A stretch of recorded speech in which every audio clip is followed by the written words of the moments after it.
Broadcasting from the KMF Collective Studio, it's time for the Keep Moving Forward podcast. Join us every week as we dive into the stories of remarkable current and former athletes that have transitioned into the real world. Now here's your host, Katie Galley.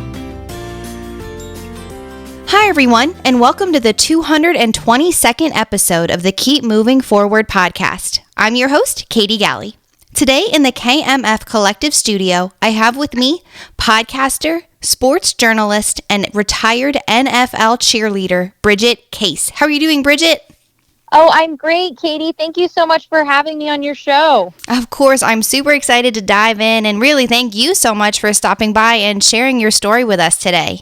Yeah, absolutely. No worries. And I love the title of your show. It's so inspiring. Well, thank you. Thank you very much. And of course, getting to the chance to speak with incredibly inspiring people such as yourself inspired the name of the podcast. And so, Bridget, to kind of get the ball rolling, I just wonder, where did you grow up and how, if at all, was your childhood shaped by athletics?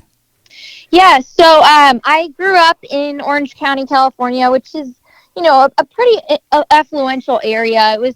I had a great childhood, but I really struggled at such a young age with a lot of anxiety and depression and a lot of things that most kids, I think, don't realize that athletics help them deal with, right? So, like, whether it be playing team sports and individual sport or, going to dance classes, whatever it may be, using athletics was such a way for me to really get out like my aggression and deal with my mental health. And I didn't really know that at the time until I was really older. But my mom put me in dance classes at a really young age. I tried obviously a lot of sports. I played pretty much everything, but dance was really what stuck with me at a really young age. And I just was really, really good at it. I was really competitive, and it was such a great way for me to harness all of that energy and my anxiety and use it, for good and figure out ways to kind of deal with all the stuff that was going on in my head. And I just loved it. And, using all that competitive energy to fuel positivity. So that was basically kind of how my childhood went. Was, I was a very competitive child. I always wanted to win. So I think learning different ways that, it was okay to not always win and not always be the best was kind of hard for me. Mm-hmm. But I think in the end, I think, coming out the other side, eventually retiring was good for me, because I think, like, I always knew, okay, like, you're not always going to be the best. You're always going to learn in different industries that there are going to be people who are better than you. And so learning that from a young age was, I think, really important for me. Yeah, I couldn't agree more. And I think you hit on something so important. You learn so much more in sports than just how to be competitive and how to be driven. Oh, yeah. It just transcends like every other area. And like you said, it was for you reflecting back, you're able to see, wow, that was an outlet for anxiety, aggression, just struggling with all of the things that you struggle with as a adolescent, as a child. And so being able to funnel that into sports. And so, Bridget, for you, what was it about dance that really took hold of you? Why was that the sport that you decided to go all in with? I think initially I thought, okay, it's because I'm so talented at it, but there was something about it that just, like, for me, when the music turned on, when I was able to be out there and, like, using my body in this certain way, there was just this, like, magic that happened, right? Like, you just felt like something clicked. Like, I was almost a different person when I was dancing. And I really, honestly, especially noticed that once I did retire, because I didn't have that anymore, right? So, like, there was this alter ego almost that I had while I was dancing. And for me, that really also helped me develop as the person I was, just as Bridget the human. And I of course, again, like, didn't realize that. But I think it was just something about, like, connecting, my body, it being an artistic form of sport as well. Something that I just so enjoyed. But of course, I was just I was talented at such a young age. So being told over and over again, like, oh my gosh, you're so great. You're so great. Of course, affirmation is, like, very exciting for a young child. Mm-hmm. Who doesn't love that? But I think there was something about it just being such a magical space for me to, let go and be successful and compete. And Yeah, I don't know. I mean, that's a really great question. I'm gonna have to think about that one more for the future. Yeah, but I mean, I think you hit on a lot of important things, like you said. I mean, of course, it's difficult not to be drawn to something that you're naturally good at. It's naturally kind of inclined within you. But then, too, of course, it wasn't just that, because that's not enough to sustain you. You know, it's you have to have that Right. passion, that love for it, and so that's what you found. Like you said, I love the way you put it. Is when you turn that music on, that's when the magic happened. You were able to let go and really kind of dive into that. And so then, Bridget, Absolutely. of course, having dance take that hold of you at such a young age, and then starting to look forward, of course, starting to have this illustrious career. But at that time, looking forward, did you see kind of that path for yourself? Did you see, I want to go as far as I can with dancing? I want to go to the collegiate level, beyond. What did you see as a path for yourself? Oh yeah. For me, I wouldn't say that I did it as just a goal for myself and I had to meet that goal, but I was one of those people that always set these paths for myself. Like I thought, okay, like, you know, I'm gonna do this in high school and then I'm gonna go to this college and then I'm gonna be, you know, this when I grow up, whatever it may be. So with dance, I had all of those same milestones that I wanted to hit. And I think that of course it was fun for me, but also there was this sense of completing that goal and reaching that was so important to me. And I wish I learned at a younger age that, like, it was okay not to be a quitter. That's not what I mean, but like, it's okay to not reach every single goal and maybe like change your goals a little bit, right? Yeah. Like dreams evolve.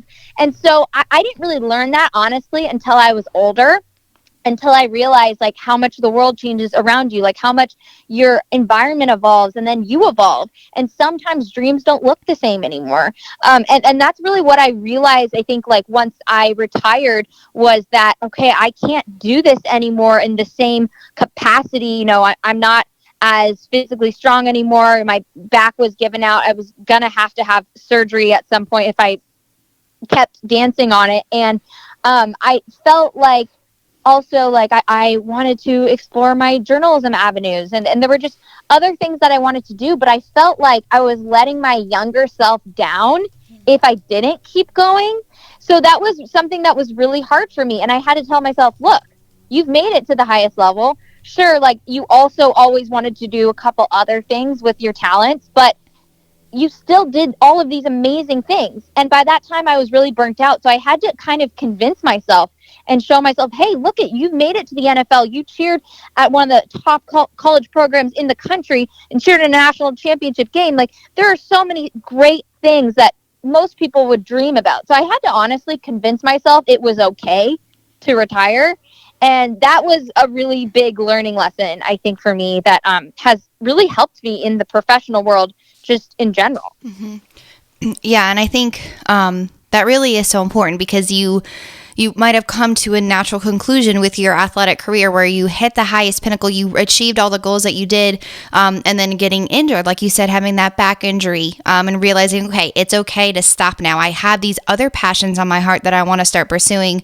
But it's true. Right. I mean, it's kind of, you feel as if you are abandoning your younger self who had all these aspirations to keep going, even though you already achieved them. So it's then I guess it becomes, how do you set goals outside of the world of athletics when that was really all you knew for so long? Right. No, truly. I mean, it was hard. I will tell you, that first year out, the first couple months, part of me was like, oh my gosh, I feel free, because you know what it's like no one's telling you to go practice. Mm-hmm. You know, you don't have somebody telling you what to eat, when to work out, what to be doing. There's so much more freedom. Even if you have a regular job, there's nothing like being a college athlete or being a professional athlete, whatever it may be. It's just so different when you have a coach than like a regular boss. I don't know. I feel like I've been able to deal with bosses that are crazy now just because I've had really intense coaches all my life. Mm-hmm. And so that to me is a blessing. But for me, the first year out was really difficult. Like the first couple months, like I said, it was kind of nice. Like, oh my gosh, look I don't have to go to practice tonight. I can do whatever I want. I can eat whatever I want. This is great. But then realizing, oh my gosh, like my identity is completely gone.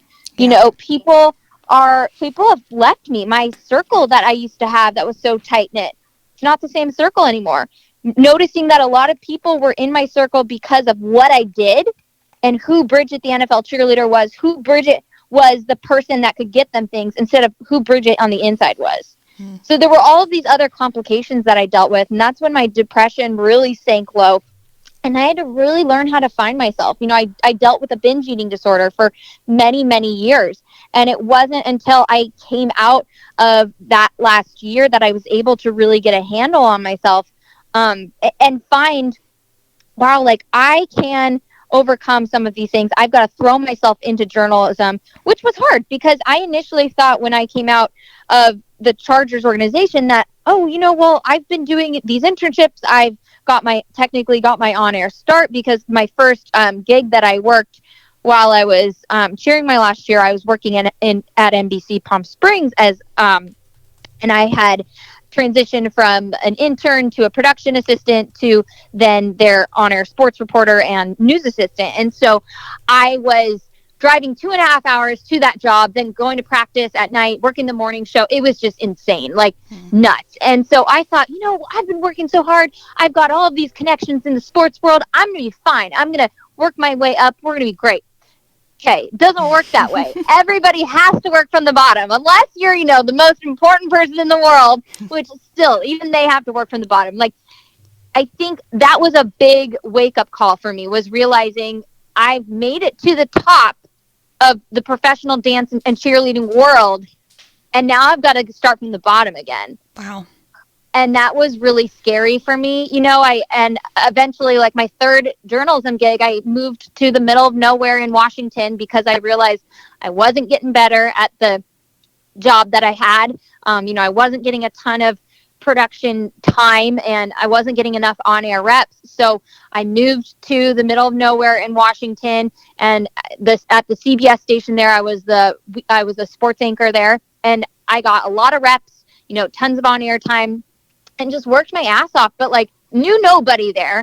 Of course, moved pretty far away from my family, which I was fine with. Obviously, I'd moved away like for school before. So, right. But it was just something I think that like that was a huge time for me. I lived there for over 2 years, and that was a huge developing time for me where I just learned like who I was and that I could develop all of these other skills than just on the field. And that was a really amazing moment for me. And it was after that time where I came home and decided to start the podcast. It was kind of an accident that I got into the digital media world because I was like working with my agent on getting, hopefully, like there were a couple leads that we had with a couple networks, and he was so positive, and I was thinking, oh, okay, like I'm gonna go here, and then there was just radio silence. It was like all of these things that we were talking about, salary, nothing worked out, and I was so upset. I was so pissed at the world. I was just like felt like everything was everybody else's fault, right? Mm-hmm. And so then I just decided, okay, like I can sit at home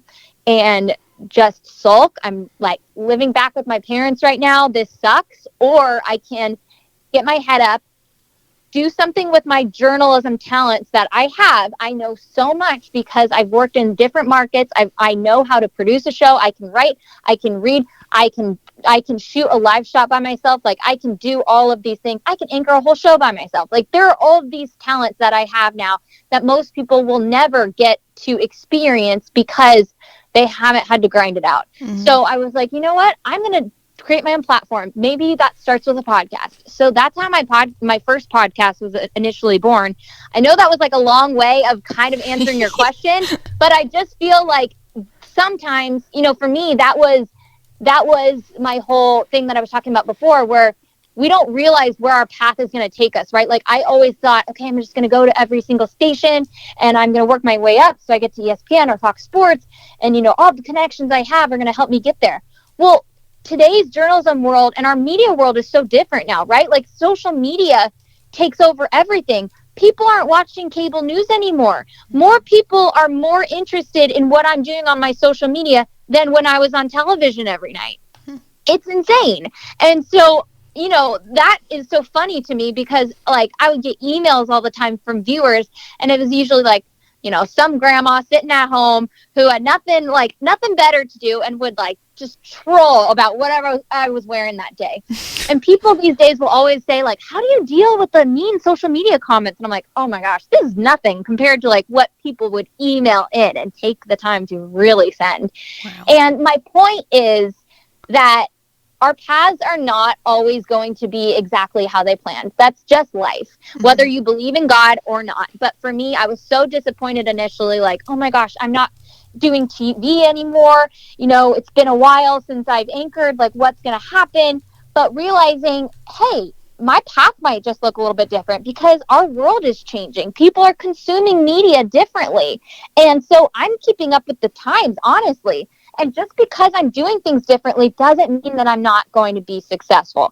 And I have found more success and more fun and more passion for my job as a journalist, doing basically what I'm doing now, being independent, being able to work with some amazing people in the industry and getting, like, I always like to use this word, even though I don't know if it's in the dictionary yet, but funner interviews now than ever, because now I get to talk to people for longer periods of time and spend time telling their stories. And it's not just about the highlights. And of course, I miss that stuff, but there's just so much more to what I'm doing now. And of course, there are days where I get down on myself and I'm like, what the hell am I doing? Like, I don't even know what I'm doing. And then there are times where I'm like, look at all you've done. Look at what you've been able to accomplish and create. So that's a roundabout answer to your question. I don't know if that covers it all. I'm sure it does, but it did. That was great. And I mean, you hit on so many great points. And I think obviously the overarching theme that you said is it's never works out exactly the way you think. You, as an athlete, I think it's so easy to set those one goals. You have this view of, I'm going to achieve this goal. This is the thing I'm going to get. I'm going to take these steps to get there. But that's not how it works out in life. And you might never ever reach that final goal that you saw, but along the way, you're going to achieve the goals that you're meant to achieve and walk through those doors and see those opportunities. And so, like you said, it's not going to always be the way we planned, but it's going to be the way it was intended to work out. And so, Bridget, for you then, can you walk us through a little bit kind of how your dance career then took off when you went up to college and then into the NFL? And then alongside of that, I mean, having this passion for journalism and getting involved in that world, how they kind of came together in tandem. And then on the back end of that, obviously leading to where you are today, but just how both of these passions kind of came about specifically. And then how you were able to parlay in your cheerleading and everything you did in the sports world into this journalism career. Yeah, absolutely. Well, I always knew that I wanted to be a journalist from a really young age. I started a school newspaper. I think it was about third or fourth grade. I'm not sure. When I was in elementary school. Yeah. I was the only person who worked on the newspaper. But, but in my eyes, it was great newspaper. Yep. And I covered sports on the playground at recess. And the main sport that I covered was tag.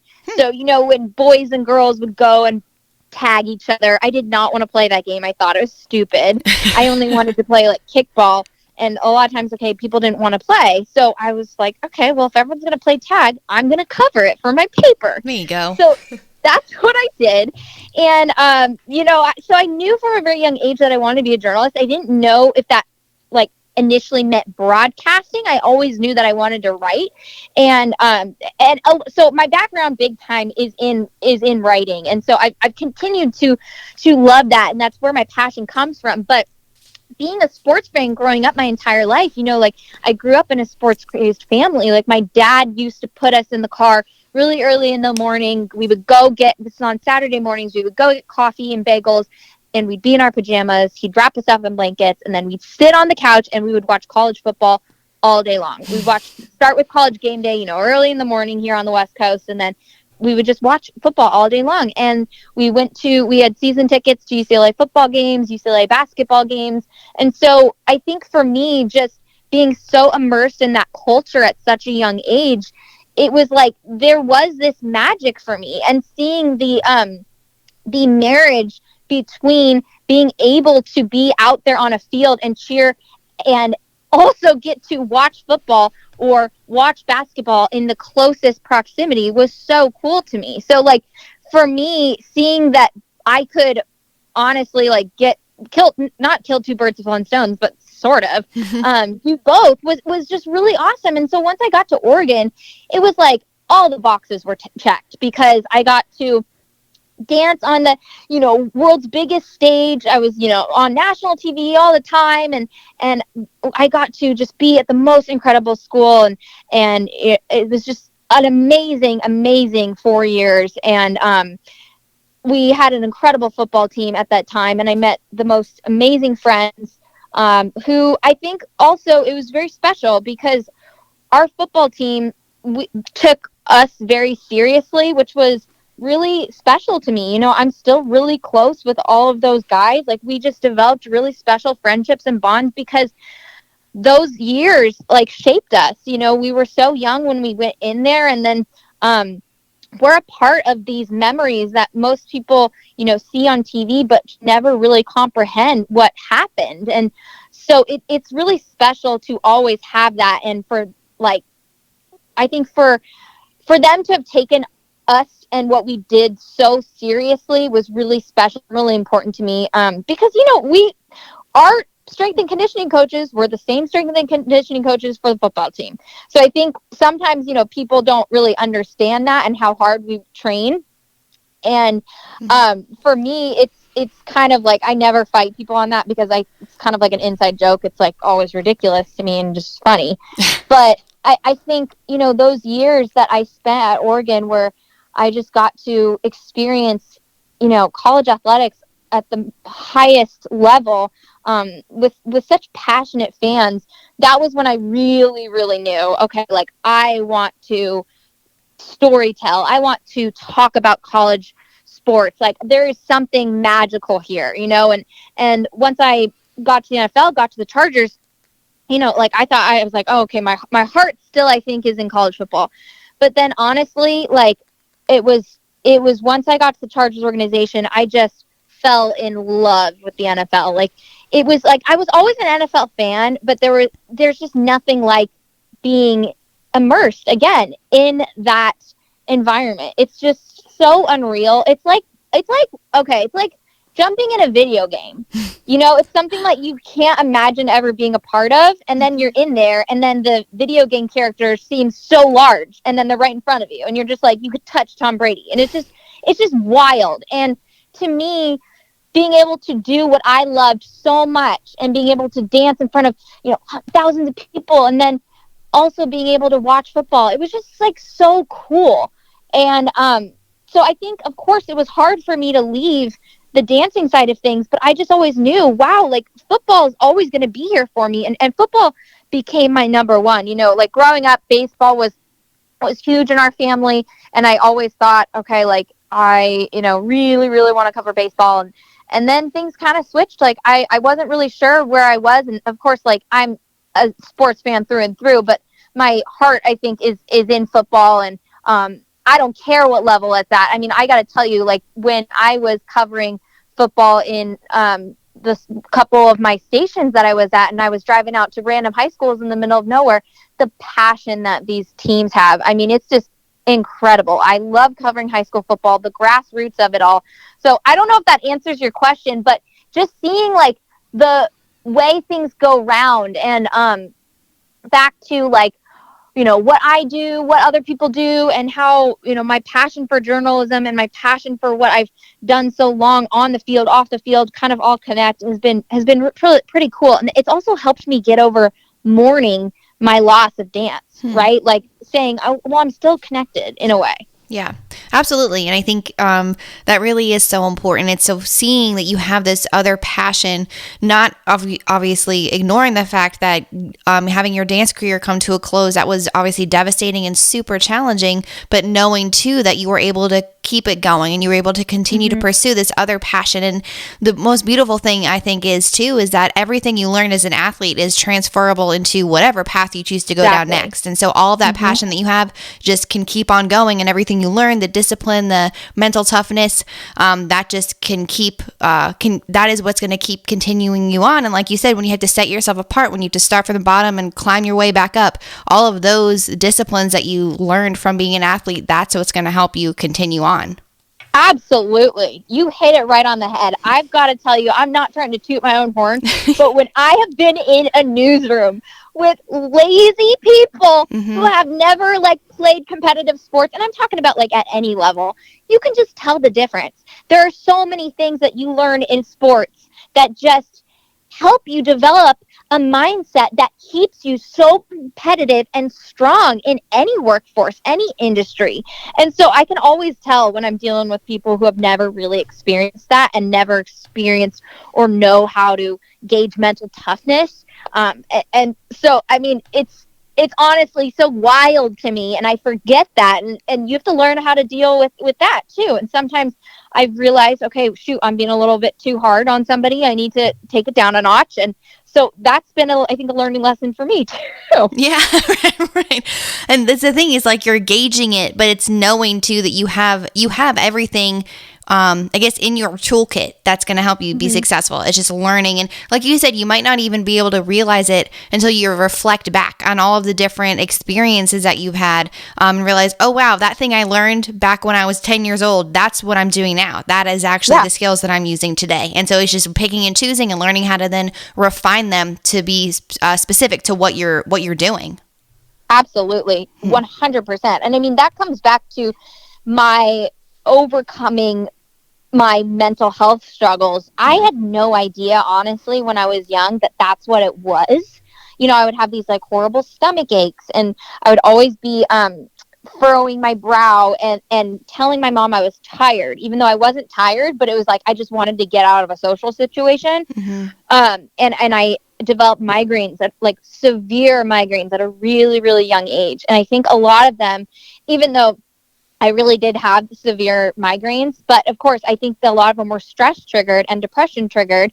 And I didn't realize like what I was dealing with until high school. And I didn't really understand the seriousness of the repercussions until I was an adult, honestly. So it's pretty incredible to see, you know, how far I've come, the ways I dealt with things as a kid, and what they really were. I remember like a random mom in elementary school who said to me, I was like headed to dance, and she said to me, she's like, "You're always scowling." And it was so funny to me that she said that because I was a really smiley kid. But I think I used to do this thing with my face when I was nervous and I was just like anxious. And I think, like I said to you in the beginning, once I got to dance, all of that went away, you know? And so just being in other situations made me so scared. So, exploring something else besides, oh, well, Bridget is so successful in this one area. You know, she's a successful athlete. She's so strong. She's an incredible dancer. Well, how else could she be successful in life? You know, so many people said that to me. Like, they didn't think, like, they're like, oh, well, you should just go stick to dance, or you should, you know, do something simple to make money. A lot of people really, like, shot me down when I said, when they saw me struggling in the journalism world, and I was just, like, working my ass off I was working my butt off to figure out ways to keep going. And I was just like, no, this is another passion of mine. I don't care what you think. I don't care that you want me to keep dancing. This is my other passion, you know? And so, yeah, I think like that's something that has always bothered me. Like, I always wanted to prove people wrong, of course, but like, for me, the most important thing was proving to myself, like, hey, I can do this no matter what people say. Absolutely. It doesn't matter. I mean, you're going to have people around you either building you up or tearing you down your whole life. And then it's a matter of, one, who are you going to listen to? And then two, the most important voice is what's coming from inside of you. If you have this passion, if you have this desire, that's what you're going to go after. And so you're not going to, of course, like you said, you have days where it's hard. You're like, what am I doing? Why am I doing this? But then you have your why and you have that passion. That's what you hang your hat on. You remember, no, I'm doing this because I love it, because I'm helping people, because this is the path I believe I'm supposed to be on. And so when you are able to dive in on that, that's when, that's when you kind of live into your passion. I love that. Yeah. Yeah. Beautifully said. I love how you put that. Thank you. So Bridget, then for you, I mean, coming up of course, having the struggle of leaving behind your dancing career and then looking forward into, okay, I'm going to go all in with journalism. This is a new passion I have. I love it. I'm going to figure it out. And then going through the grit and the grind of that. And then coming on the back end of that, moving back home and realizing, okay, then I'm going to start this podcast. This is a new thing I'm going to do. What prompted you to start your first podcast, and why? Honestly, that's a great question. I was so sick and tired of being home and people telling me, "Oh, like you should go be a realtor or you should go be a party planner." Because I'm a really good party planner. Like I plan great parties, Yeah. great bachelorette parties. Like, but to me, I always thought like I wouldn't want to do that as a job because then it wouldn't be fun anymore. Yeah. And again, like those are both really amazing industries that I respect and like are fantastic, and I would encourage anybody to pursue, but that's not my passion. So why would I do something that I'm not passionate about? I've never been about the money. That's never been what it's about for me. Nobody goes into journalism for money, to be honest. but yeah, so I think for me, I was just so like kind of pissed off. Like I just was at that point where there was a fire under my butt that said, okay, you know what? Let's figure out a way to start proving everybody wrong. And that's going to start with a podcast. I realized that while I had been working in cable news for so long, I had missed out on the digital world. I wasn't taking advantage of what was going on. There's this huge movement online. And, now like all of these big, network moguls are taking advantage of it. Like I have like ESPN on in the background and I look up a couple of days ago and ESPN is advertising on TV their podcast, their ESPN Daily podcast. Mina Kimes is doing like a little little whatever teaser about it and promo about it. And so for me, seeing all of these big giants who for the longest time have been gung-ho on traditional media. For me, seeing them take the leap, like honestly, kind of the same time I was, and some of them after, really like it made me realize I'm doing the right thing. But initially, I just started because I had the time. I was like, I'm not going to sit here and wait for calls because they keep getting, oh, well, maybes. And I was like, I'm too antsy. I never can sit still. There's no way that I'm going to sit here for a couple more months waiting for a job call. No way. Like, I need to figure out something to do. And for me, I was like, I'm just going to start one podcast. We'll see what happens. I honestly didn't think it would turn into what it turned into. And eventually, it turned into this great thing. I eventually, got to go to Super Bowl and meet a bunch of great people. And then it turns into me producing and co-hosting Turbo Talk with Super Bowl champion Robert Turbin and us going on this amazing, incredible journey of, connecting with all of these awesome people. And we've got a bunch of other great things in the works that like I don't want to quite talk about yet, but like, there are so many things that like just starting that podcast has led to, and I didn't even realize that would happen. And it was something that I think was so rogue and so odd for other people to see. Like, for instance, I had friends who kept saying to me, still to this day keep saying to me, well, do you still like want to be a reporter? And it was like do you still like want to do that? Or like, I'm still trying. And I'm like, well, I'm still a journalist. My storytelling platform is just a little bit different. Yeah. I'm really pushing social media. And honestly, I'm getting more traction now online than I would with some of my stories that I would, go and do a long package on a Sunday night, whatever it may be, after like a Seahawks game or something. And it was just, it was crazy to me that people still can't fathom that because they're so used to like, oh, well, if you're not on TV, then you're not a real journalist, and that's changing. So it's scary. It definitely is scary because it doesn't look the same. And, of course, I think like nobody's figured it out. But I think that's kind of what's special about it is it's still this time where we're all like experimenting and somebody's going to figure it out. And it's fun. Like journalism has gotten more casual. Like I now get to talk so much more about, not that I want to talk about myself, but people want to know more about you. What's the one thing that connects your show? You're the connecting thread, right? So people get to learn more about you. I get to talk about my mental health struggles. I get to talk about my experiences as an NFL cheerleader.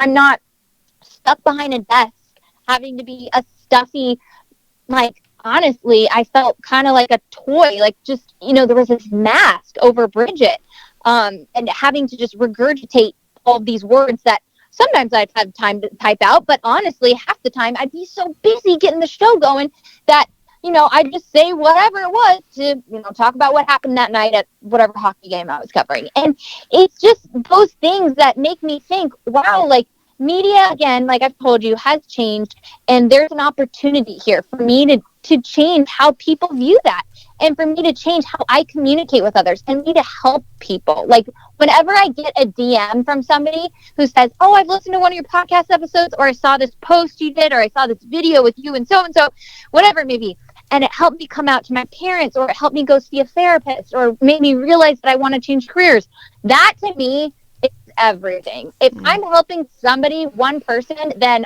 I'm doing things right. Yeah. And so it's that adage of, you never know who's listening, but you know that you're reaching these people because they reach out to you, because they're sharing their stories with you. But even if you put an episode out there and nobody reaches out to you about it, it doesn't mean it's falling on deaf ears. Somebody's listening, and somebody needs to hear the message you have to say. Exactly. And that's the thing. Like, I will tell anybody, the great thing about podcasts is they live forever. Yeah. So even if you have one listener in your first, show, your first season, your first whatever year, it doesn't matter. Keep putting it out. Keep putting that stuff out, because you'll also learn how to develop your voice. And that is what you need time to do as well.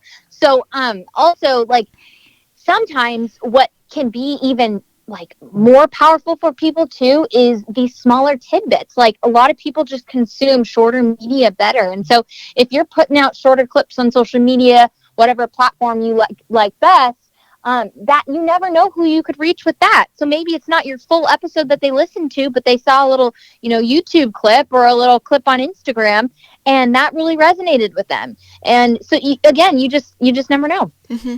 Yeah. You put out the content and just repurpose it, put it out there in different ways, and you never know which piece is going to really stick with someone. And so, Bridget, for you, with your podcast in particular, with After Orange Slices, how did you come up with the name, and why is it called that?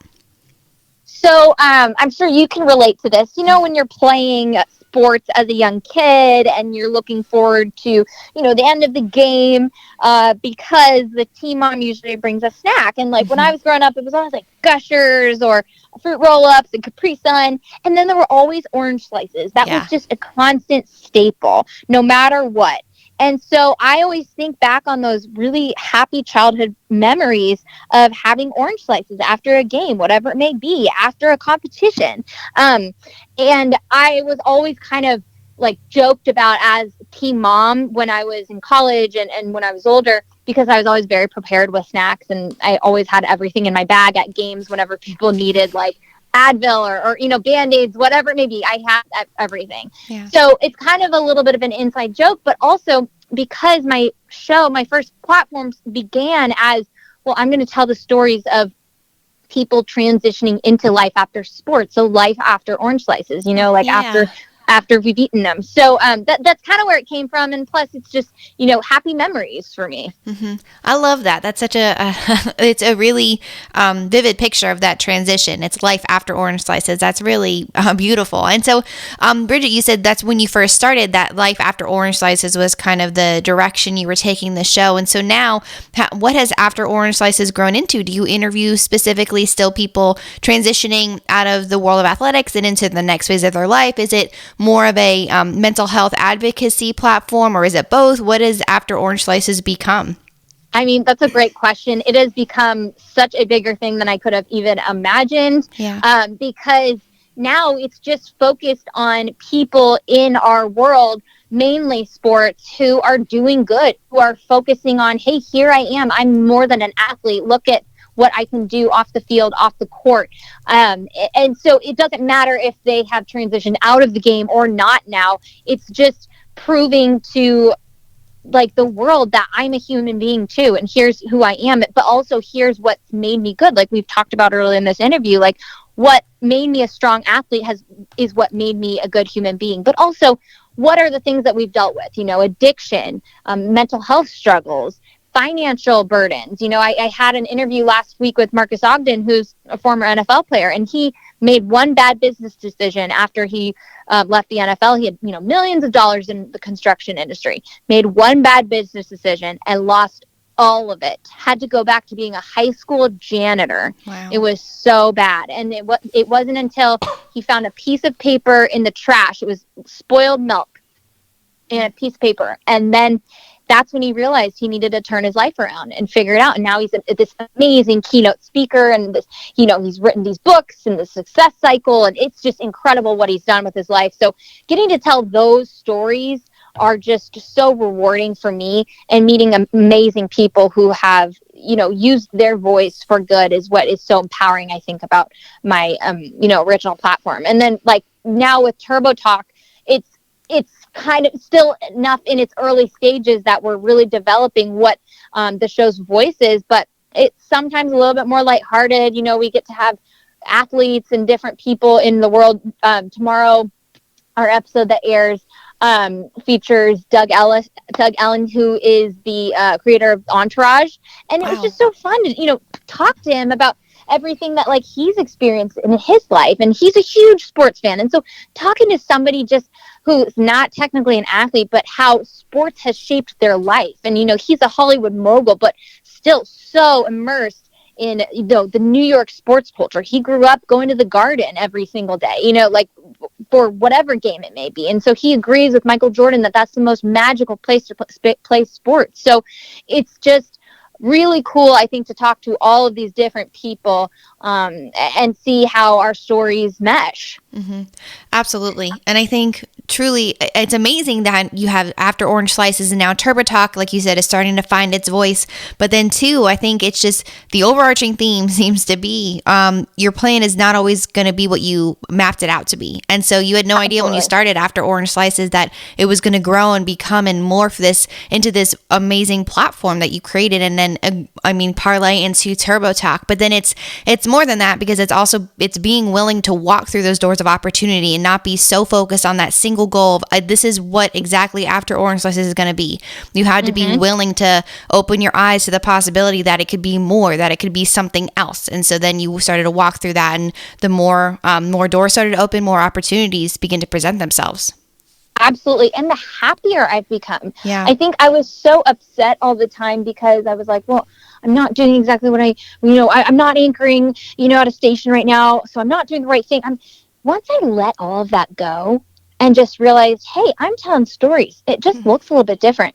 Oh my gosh. I was just so much happier. It's insane. I love that. That's it's letting go of that control you think you have that you don't ever actually have, but you're like, nope, I have it. This is the thing. I'm holding on to it with my dear life. But once you let go even just a little bit, you see there's so much better things on the other side of that letting go, and that happiness than pursuing your passions. And absolutely. Yeah. Bridget, I love this. And so with everything that you, of course, have achieved and gone through, these obstacles you've overcome, and then looking forward, knowing that after Orange Slices, Turbo Talk, everything that you grow is just going to keep going, and it's just going to reach new heights that you never even imagined possible, and knowing that you're going to keep achieving these goals. I just have one final question that I ask all of my interviewees. What do you want to be remembered for?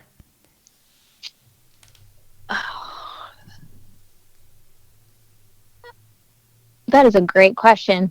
Oh my gosh, I don't remember the last time I've been asked that.